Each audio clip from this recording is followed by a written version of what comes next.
by Sister Shireen from Johannesburg, South Africa.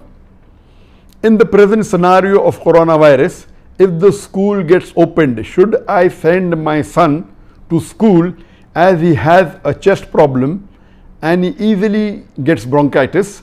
Need your advice. I'm aware that most of the schools in most part of the world, they're closed, and maybe after a few weeks or a few months, when the surge of the coronavirus dies down, when the hype goes down, the schools will open. She's asking a question that if her son has got bronchitis and chest problems, should she send her child to school?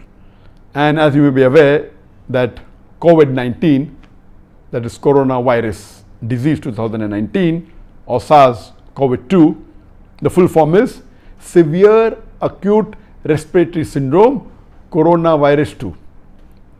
This means it is a respiratory syndrome. It affects the upper respiratory tract of the human beings.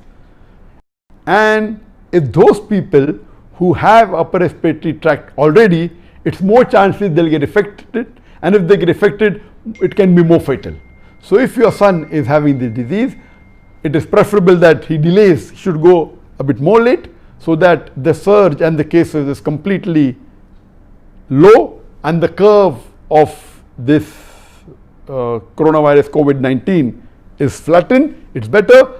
I would advise you that you show him to a doctor in your city and check him up and take his advice before sending your son to school.